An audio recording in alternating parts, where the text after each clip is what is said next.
Hello, listeners, and thanks for joining me today for episode 794 of People Behind the Science. We're looking forward to revisiting our interview with our guest, Dr. Bruce Beehler. Bruce is an author and a researcher studying the birds of the Boreal conifer forests of the United States and Canada. He's interested in understanding how the permanent resident birds survive in these forests all year round. And in our interview, Bruce shares some fantastic stories from his life and science.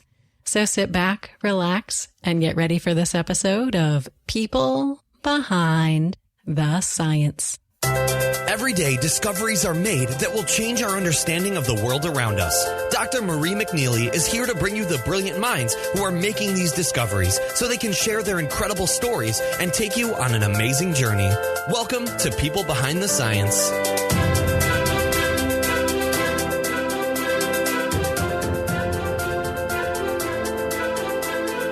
Hello, everyone, and welcome to another episode of the People Behind the Science podcast. Today, I am joined on our show by the wonderful Dr. Bruce Beehler. So, Bruce, welcome to our program today. How are you? Marie, thanks so much. It's great to be here and looking forward to chatting with you. Absolutely. We're excited to learn more about you and your work. But before we jump into all the details, I do want to take a moment here to tell our listeners a little bit about who you are and what you do. So listeners, Bruce is an ornithologist and research associate in the bird division of the Smithsonian Institution's National Museum of Natural History.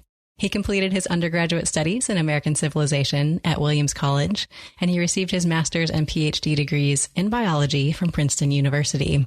And there he studied behavioral ecology in birds. Afterwards, Bruce worked for 10 years at the Smithsonian's Natural Museum of Natural History, and before returning to the museum, he worked briefly for Conservation International, the Wildlife Conservation Society, the U.S. Department of State, Counterpart International, and the National Fish and Wildlife Foundation. Bruce is also a fellow of the American Ornithologists Union, and he is the author of 11 books, including a field guide and the checklist for Birds of New Guinea, and also the recently released book, North on the Wing. And in our interview today, Bruce is going to share some of his own fantastic stories about life and science. So Bruce, first, I want to hear a little bit about you and what you like to do when you're not doing science. Well, I like to do natural history. It's a bit of a busman's holiday, I guess you'd say. Mm-hmm. I'm looking out the window right now in my little home office, and I'm looking at birds and squirrels out back at the feeders. I love nature. I like to be outside. I love to play tennis. I love to go for hikes. I like to kayak. All those sorts of things that many of us love to do. So pretty normal stuff, I think. Excellent, excellent. I think it's good to get outside and enjoy nature when you can, not always be cooped up in the building doing work. Absolutely. Fantastic. So now we've heard a little bit about life outside of science, but I do want to talk about what you're doing in your work next. So how do you describe your work to people who might not be familiar with what you do? Well, writing is a very big part of it. So the best way, or one of the best ways for scientists to get the word out, to tell their story, is to write it down and have people read it. Today, what I'm doing these days mainly is writing books. And for most scientists, the scientific career is writing scientific papers. That was a very important part of my life for several decades. But now it's writing books. And I do that because it seems to me, and I think the data bear it out, you can get to more people by writing a book than by writing a scientific paper. So your audience changes. And the focus of the books these days is getting broader and focusing on all of natural history. Excellent. Well, wonderful to hear a little bit about what you're working on these days. And we mentioned in our introduction that you've already written 11 books, which is phenomenal.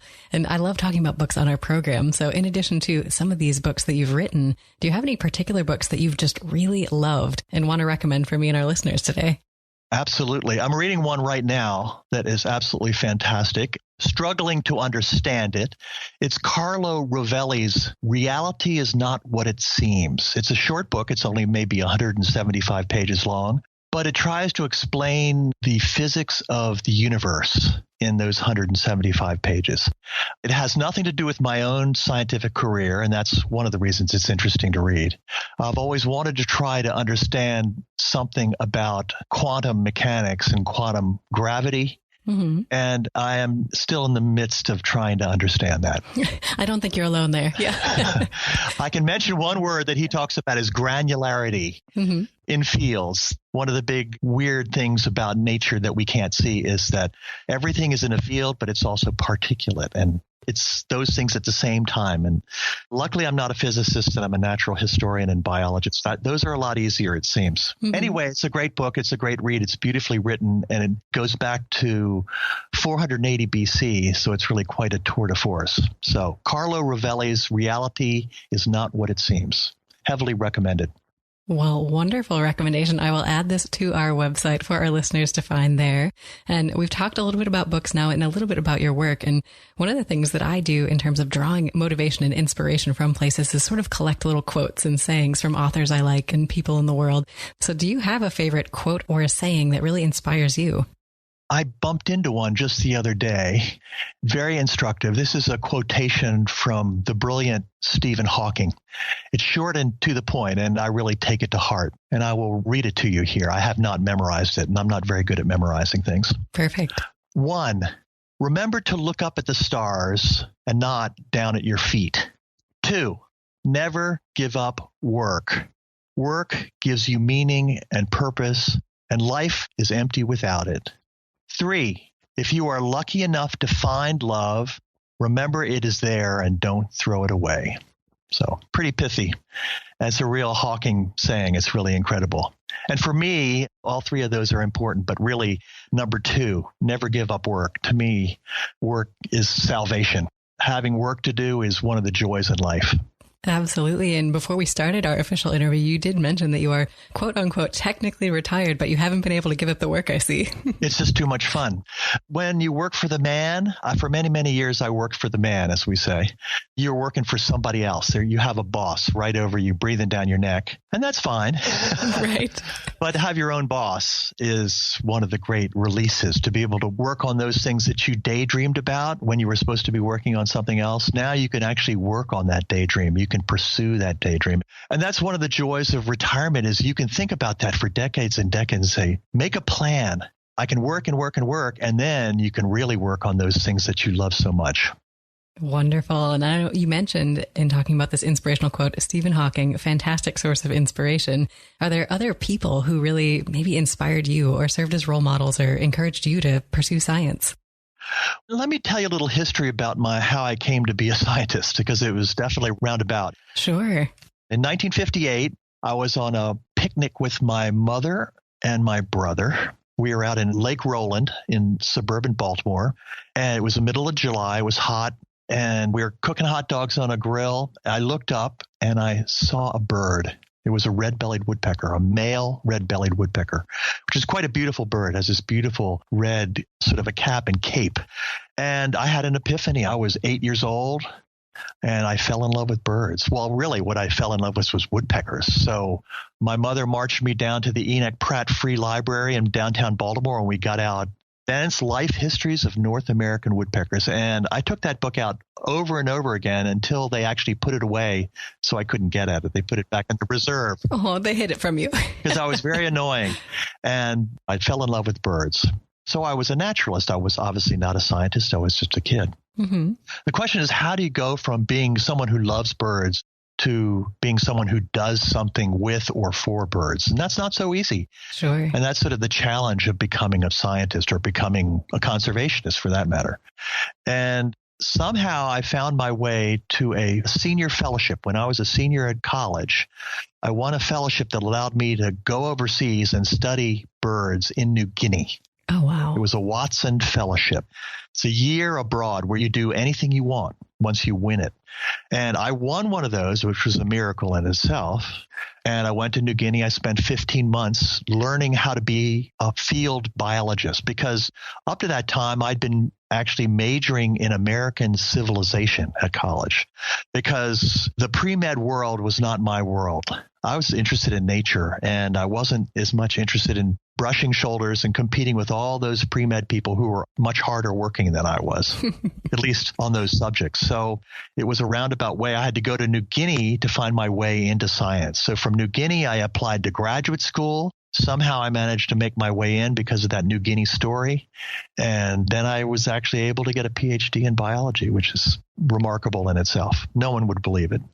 Well, this is a phenomenal story. And I think many people out there start with this interest in science as a kid, but they don't really know, not even necessarily how to change that into a career, but that it's an option to make it a career, right? So Exactly. And I didn't really answer your question here because your question was who inspired you? Sure. So when I won this fellowship, I had some money now to go. So how do I learn and make a plan? I'm going to New Guinea. I've never been outside the United States. This is back in 1974 and 75. Mm-hmm. What do I do? I had a friend who was actually at Harvard, and he had a mentor there named Ray Painter at the Museum of Comparative Zoology at Harvard, this wonderful ancient museum. So I wrote to his mentor, Ray Painter, and I said, can I come and just be an independent student for 6 months and prepare myself to go to New Guinea? He said, well, yeah, sure. You're crazy. Yeah. What the heck? He gave me a little space. And he had just edited a book by Jared Diamond called Avifauna of the Eastern Highlands of New Guinea. And this was Jared's first book. And this book became my inspiration. And that was my lodestar. The questions and the stories in that book that he published really inspired me and actually gave me that sort of impetus to really get my act together and do some decent work in New Guinea. So, of course, I wrote right away to him and told him I was going to New Guinea, and he opened his arms to me and said, let's see what we can do.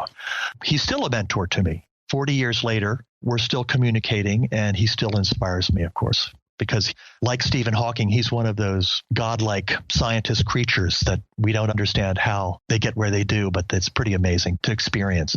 Absolutely. So you mentioned you were sort of immediately drawn from woodpeckers to these birds of New Guinea. What really attracted you to New Guinea and these birds in particular? Well, again, it's serendipity. So much what I've found in my own career, I have friends who have a career that go like clockwork, A, B, C, D, E, F, G, just like that. But I think that's the exception. I think most of us, we wander and we find our way without even knowing we're finding our way. And certainly mine was that way. So again, a strange story. My dad, when he was growing up in rural Baltimore, north of Baltimore, he was interested in nature, and so were his buddies. One of his buddies was Tom Gilliard, who became Mr. New Guinea Birds and Mr. Bird of Paradise. So Tom somehow made his way from a little town north of Baltimore to the august American Museum of Natural History in New York and spent his whole career there from an intern to a full curator. And he wrote the book on Birds of Paradise, and he was the co-author of the Handbook of New Guinea Birds. So my dad, knowing I was interested in birds, always talked about his buddy, Tom Gilliard. And we should go up and see Tom in New York. By the time we got to New York, unfortunately, Tom had died of a heart attack. But he was always there in my mind. And when I had to struggle to figure out a plan to present to the Watson Fellowship people as a senior at college, what am I going to do?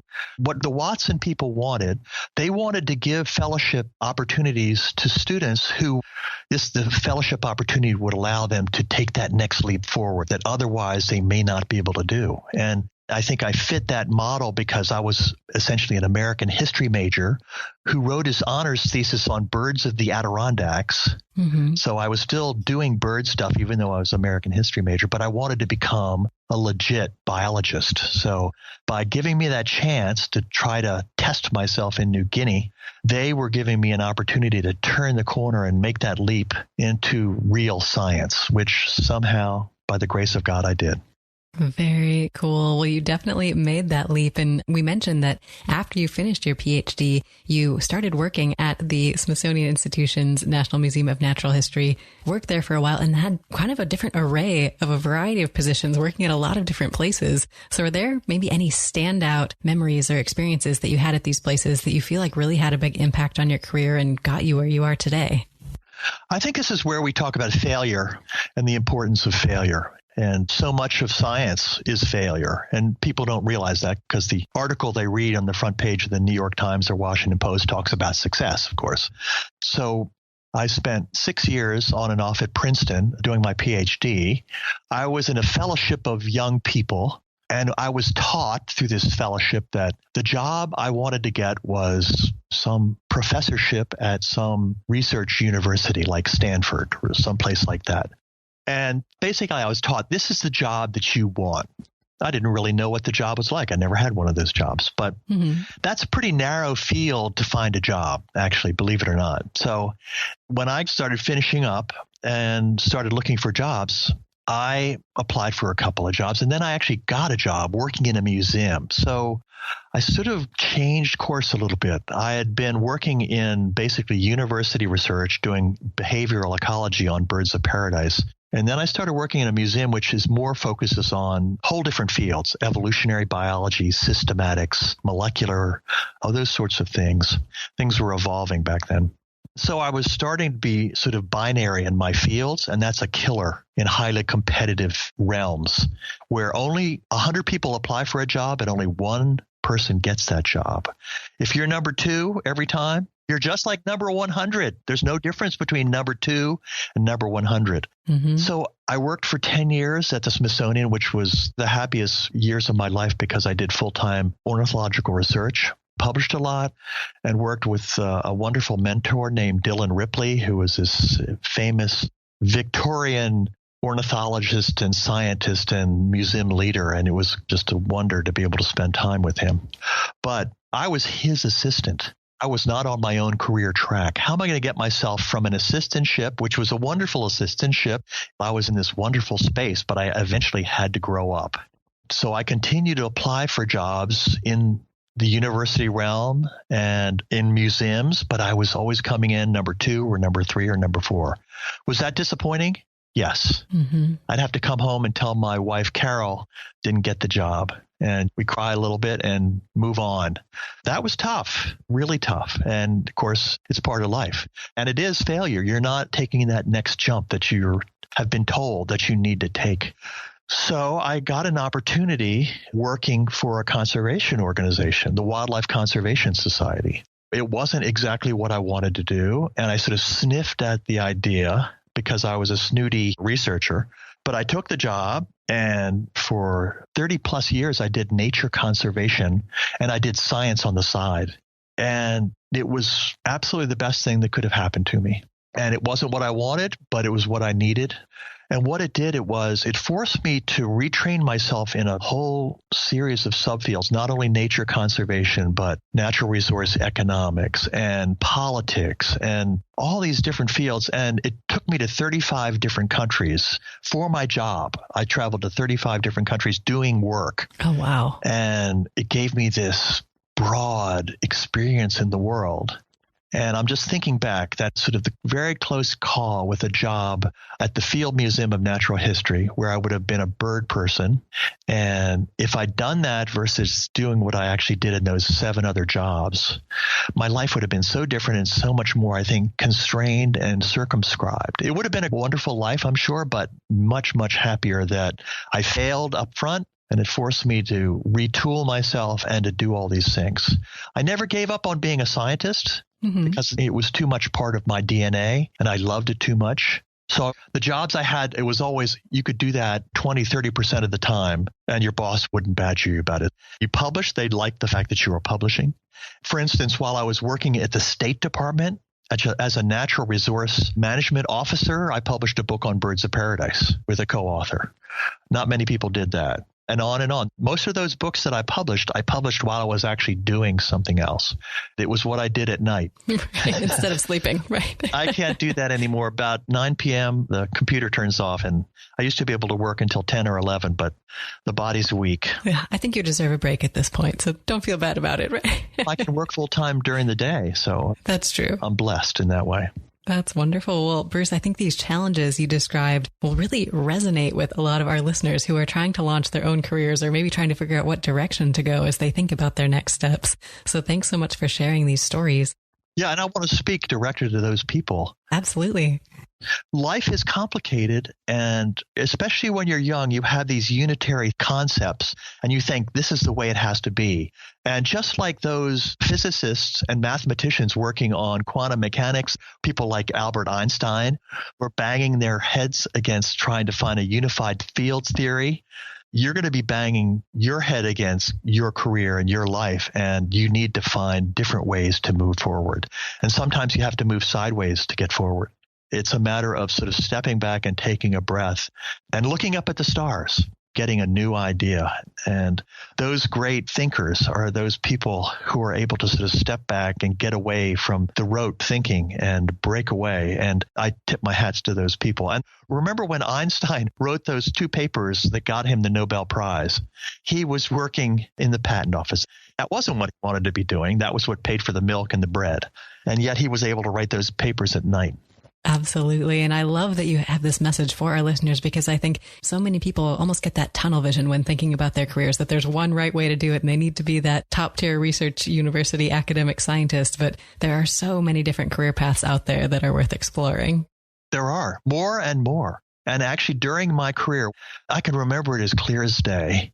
There was a letter written by some colleagues, including Jared Diamond, John Terborg, E.O. Wilson, several other eminent biologists wrote a letter to science saying, we are hereby initiating a new field, and we're calling it conservation biology. This was probably 1982. I remember I was house sitting at Henry Horn's house, a biologist at Princeton. Mm-hmm. I was his live-in babysitter, and I was reading the science before dinner, and I read this, and I was saying, I'll be damned if I'm going to become a conservation biologist, because I was young, and I was a graduate student, and I didn't want to take any chances with real science versus a brand new field that just came out of nowhere. It sounds phony. Yeah, right. This is not real. And of course, today, conservation biology, not only do we have conservation biologists and esteemed professors of conservation biology, a new field came from that, and it's called conservation. Pure conservation is now considered a science. So things change, and it's often hard to anticipate how quickly the world alters. It's quite remarkable. So we need to be flexible. Absolutely. And we don't just want to talk about some of the challenges you've encountered in your career, Bruce. I'd love to talk about some of your successes as well. So do you have a favorite success story you'd like to share with us today? Yeah, I guess there's a single field trip to New Guinea I took in the year 2005.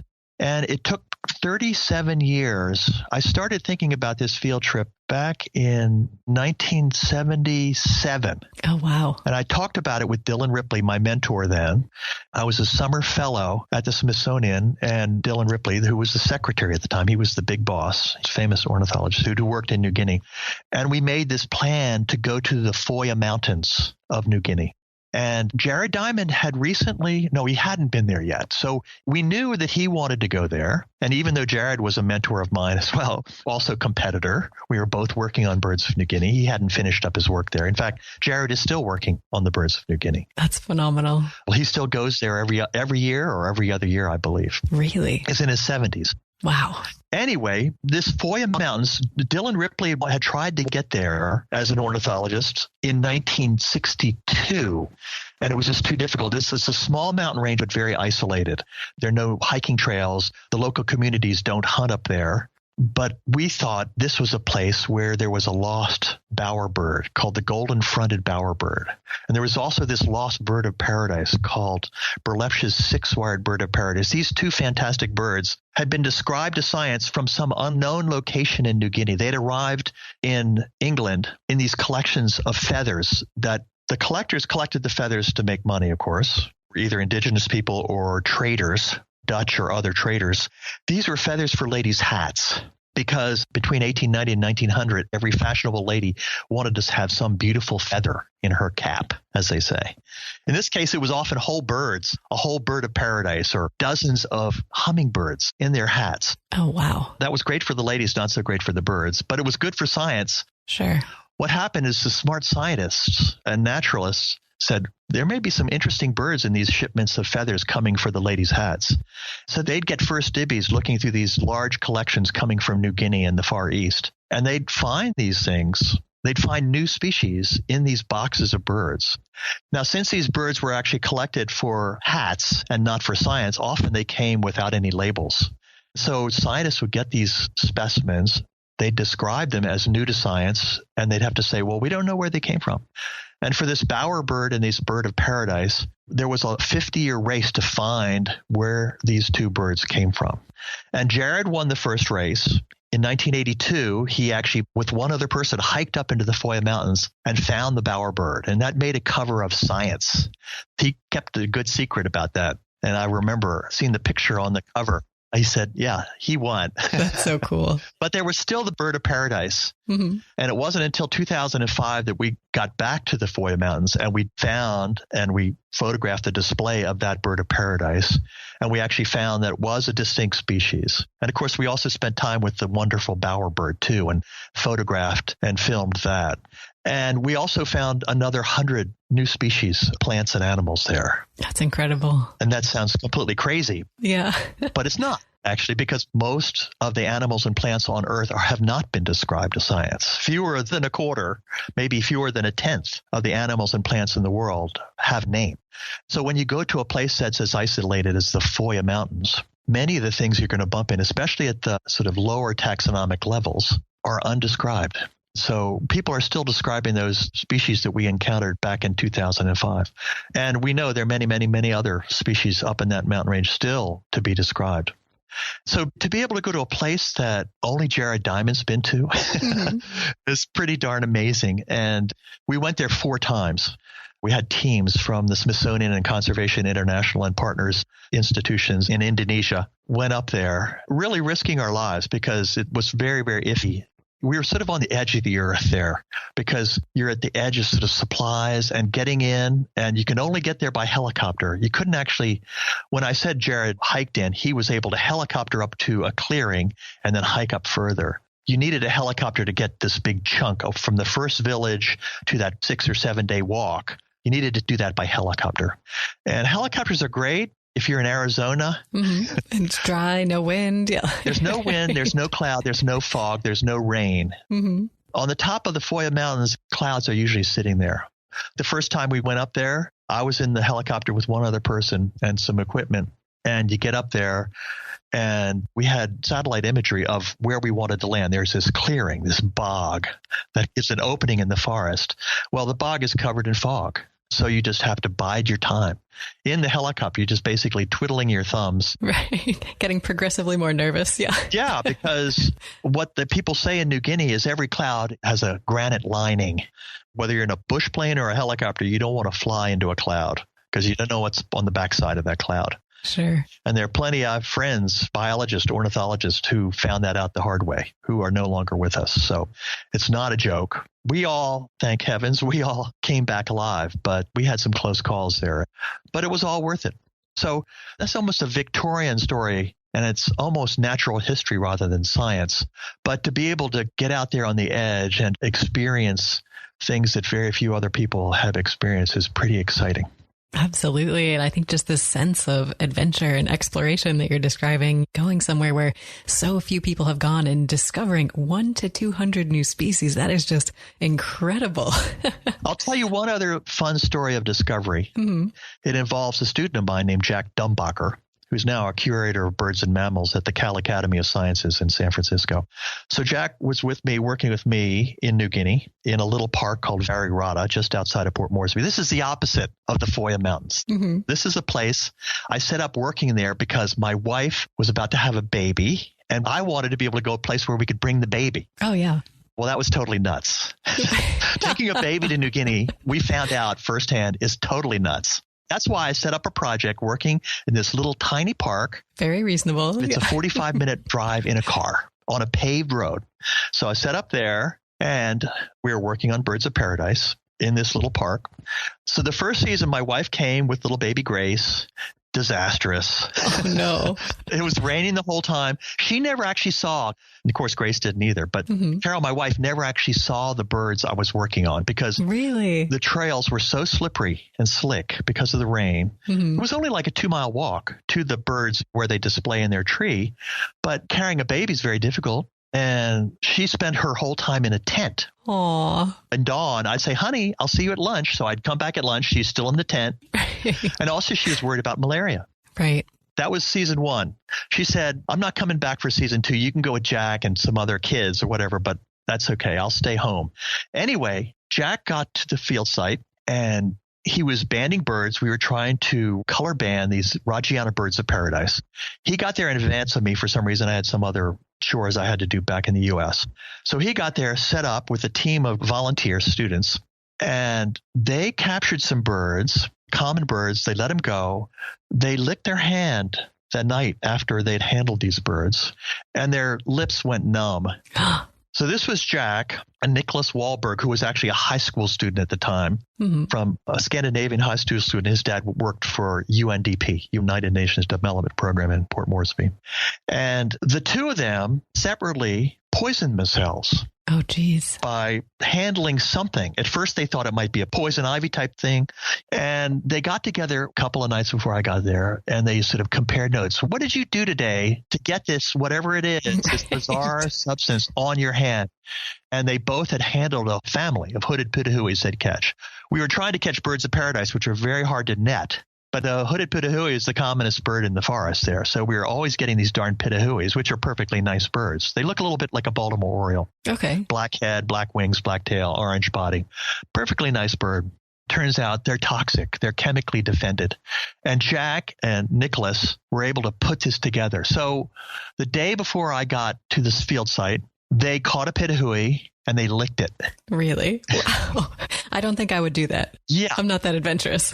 And they poisoned themselves. So it's very much like Novocaine or Procaine. Huh. So they licked it and their tongue and their lips went tingled and became completely numb. And they said, well, we've figured out that this bird is an interesting bird. And so, of course, the night I arrived, we changed our research project. We sent a message to the National Geographic Society, who was our funder, said we will now be working on the world's first chemically defended bird. That was a pretty darn exciting piece of work that Jack is still working on for part of his career. Well, that is phenomenal. I love these stories that you're sharing. And we mentioned that you've been to so many places for your work, 35 different countries. And I think the ability to travel for your work is a phenomenal opportunity in science. And I love sharing some of these travel stories with our listeners so they can really appreciate the global nature of science. So do you have a favorite place that you've been to or a travel story from one of them? Well, first, I want to interject with one of the things I sort of looking back on my career last year. I said, well, I've actually worked with a lot of different people. So I went through my publication list and I did a calculation of how many different people I've co-authored papers or books with and how many countries they come from. And it even amazes me. 81 collaborating authors from 15 countries. Oh, wow. What a privilege to be able to communicate with our fellow humankind across the globe like that, with all those people from all those different countries. It's absolutely fantastic. And every new country I've visited has been a revelation, and it's been a pleasure, and it's been so much nicer and so much more exciting than I thought it would be. I was expected to be disappointed. And it was always the opposite. And the people of those countries that I visited, I was apprehensive because maybe I didn't speak their language, or maybe I didn't understand their cultures, or maybe I was a little bit worried about their religion or something like that. The people were so welcoming, so hospitable. I can only hope that we as Americans are as hospitable to visitors to our country as those people were to me when I visited those countries. It was absolutely fantastic. So I'm going to give you an opposite answer. I haven't been to a country where I haven't felt welcome and I haven't discovered something new about the world and I haven't felt privileged to go to. Yeah, I've been uncomfortable. I've been put in house arrest. Really? Wow. That's inconvenient. I've gotten sick, but virtually every place I've gone has been much better than I expected. So I have to ask, you mentioned the house arrest. When was this and where? Okay.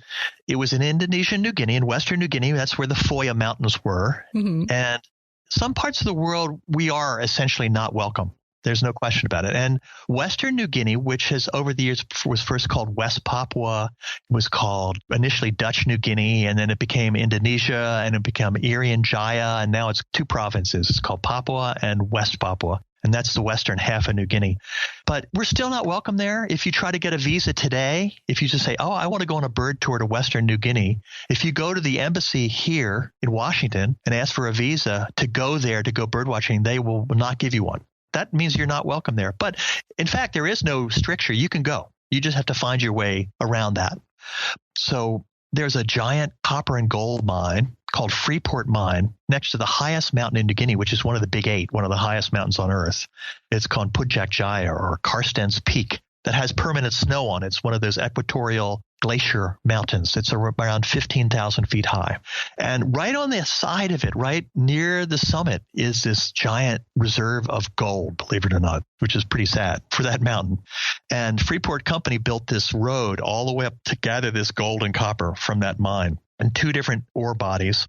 And I went to visit that mine so I could work along that elevational transect, because they had a road that went from sea level, from the coast, all the way to 14,500 feet, which is this fantastic transect where you could sort of look at birds and rainforests along that transect. Otherwise, doing it in the forest itself would take essentially months or years. Right, to make it up the elevation, yeah. Yeah. So the mine, it's an American-based mine, they were okay with me coming, but the Indonesian police and military, they didn't like having Americans just sort of wandering around. And we did not, I guess, do the due diligence in terms of letting the police and the military know that we were just bird watchers looking at birds, relatively harmless. And they saw us wandering the road, and they sent a signal saying, whoever those 2 white-looking guys are, apprehend them. Yeah, they're not allowed on the road anymore. This is our road. It's not your road. This was Indonesia, not America. And they'll be welcome to birdwatch within the compound of this city they'd built on the side of the mountain, Bagapuro, Copper Town. Okay. That's at 7,500 feet. So the next 7 days while we were there, instead of wandering the road and getting these wonderful observations, we had to watch birds from within this, like a prison camp, because we were behind a big fence with barbed wire. It was keeping us in, so that was pretty frustrating. In later years, we were able to go, and in fact, the mine actually helped us get our helicopter that got us to the Foya Mountains. So things worked out better later on, but we were pretty frustrated then. Absolutely. Well, this is an incredible story, like I said, and I really like that in talking about some of your travel experiences, you hinted at just some of the amazing people you've been able to work with, looking back at some of your collaborations and the teams that you're with on the ground there. And I think the people are a wonderful part of science. So are there any, I guess, quirky traditions or fun or funny memories that you've shared with colleagues that you think really show this human side of science that the world doesn't often get to see? Well, I'm not sure. I'm going to tell you a little story, and it probably won't fit, but I think it's a fun story. We're all sort of comrades in arms, and we pull together. But when we got off that helicopter on the Foya Mountains in that bog, 5,500 feet up on that little mountain range in Western New Guinea, there were 2 scientists on board that first trip when we jumped out of the helicopter. The helicopter pilot refused to touch down. He said, I don't know what's under there. It could be quicksand. Right. He says, you guys can jump out and find out. So we did. It was Chris Helgen and myself. Chris Helgen, an eminent mammologist who's an expert on mammals of the world. So Chris and I jumped out into the bog, and he found a new species of bird within 10 minutes.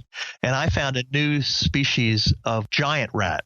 And actually, it's not as fun as it sounds. I found a skull sitting on a little tuft of moss. That was a skull of what became the new species of giant rat, this huge rat that weighs 5 kilograms. Oh, geez. And he was just sort of looking around. We were just killing time waiting for the rest of the crew to shuttle up. And he was just working the edge of the bog, the sort of verdant vegetation along there. And he saw this bird with this bright red face wattle and his dangling like jowls. And we came back and quickly compared notes. And I said, hey, look here. For you, a skull. And of course, mammalogists love skulls because that's how they identify the species, is by the teeth and the dentition and the osteology of the skull. So he was like on cloud 9. He said, I just saw this bird with these wattles. I said, oh, maybe that's the wattled plowbill, because there's actually a bird in New Guinea, believe it or not, called the wattled plowbill. I love it. But he described it and it was something else. It turned out to be a bird that I named after my wife, Carol. Carol's wattled No, that's not what it's called, but it's not the most beautiful bird in the world, but it's a cool bird. And it was fun to be able to sort of flip-flop and have the mammologist find the bird and have the ornithologist find the mammal. So stranger things have happened. Well, that is amazing. I love it. And it's the thought that counts. Yeah. But what I'll tell you about ornithologists and natural scientists, people who study wildlife and nature in the field, is they love beer and they love hanging out. And as graduate students, we hung out, we drank beer, and we played foosball, the Nerf ball. Yeah. Shooting that Nerf ball. And the highlight of the year would be twice a year, actually. We'd have double-blind beer tasting parties where you'd bring your favorite beer and your unfavorite beer. And then, of course, they'd all be put in numbered cups. and you'd vote which is the best beer and which is the worst beer. And invariably, the people who were sure that their favorite beer, some fancy yuppie beer like Heineken or something, they would rate that the lowest. And it would be some crappy, really cheap rot gut beer like Iron City or whatever, Schmitz, that they would rank more highly. Oh, that's awesome. And that was a really great scientific experiment. That's one of science's breaking preconceptions. The earth is flat. The earth is flat. You need to do an experiment to prove that it's not. Mm-hmm. And this beer is good. This beer is good. No, it's not. Right. You like it because of the label and because of the expense. Take away the biases. Yeah, right? Yeah, it was kind of fun. It was very, very humbling. Yeah. And that's a big, big part of science, too, is being humble. Well, I love that you took a scientific approach to this beer tasting. I think that is awesome. Oh, absolutely. I learned a lot. Well, we've talked about some of the work you've done in the past, Bruce. Is there a project that you're currently working on or maybe have recently completed that you want to tell us a little bit more today about that you're just really excited about? I'm really excited about two things. So one involves the past and one involves the future. The one involving the past is me and two colleagues, Thane Pratt and Steve Pruitt-Jones. All three of us did our PhD dissertations on a mountain in eastern New Guinea, a mountain called Mount Missum. And this is a mountain that Herbert Stevens, a naturalist, first visited in 1931. And he collected a big, beautiful bird collection there that I first studied when I was at Harvard preparing to go to New Guinea. And a number of other biologists have worked on that mountain over the years. And the plan with my colleagues is to put together all this information into sort of synthesis of the birds and rainforest of this single mountain in New Guinea. It'll be one of these best known spots. It'll become a benchmark for future research where we have tens of thousands of data all compiled for this one single place that's still there, of course. So scientists, researchers, students can still go back there. So we're at just the very beginning plans of pulling all these tens of thousands of data or hundreds of thousands of data together on tree distributions, on bird distributions, on climate, and putting that all together in this one monograph on Mount Missum. So that's sort of an old-fashioned project, but what is going to be great is this baseline product that future research can refer back to, because as we know, our Earth is changing. Mm-hmm. And always has been changing, and we are more and more self-interested in those changes, especially with the climate side, that I'm thinking this is going to be a really nice contribution to future research. What happens to so much data? It never gets published. It never gets put into commonwealth. People can't get access. It just gathers dust somewhere, and very, very difficult. It becomes harder and harder to unearth as each year goes by. If we can put it together, we will be making this contribution to future research. And in terms of actually moving forward, I have hung up my boots for New Guinea. Mm-hmm. I don't go overseas anymore. I've made this declaration to myself. I do all my work in the United States and Canada, and I'm focusing on the opposite of tropical rainforest, which is boreal conifer forest. It's very, very simple. It's instead of 200 species in an acre, it has 6 or 7 species of trees in an acre. Instead of 300 species of birds, it only has 30 species of birds. So I'm going to be looking at the boreal forest. This is the Great North Woods, looking at the relationship between these permanent resident birds who live there year-round, rain, snow, sleet, or whatever, and these very, very Spartan and sere boreal forests that are spruces and firs and tamaracks and cedars, mm-hmm. and a few deciduous trees thrown in, and basically getting a grip on how these birds manage to live there year-round. So that's my sort of future field project that I'm looking forward to starting this summer.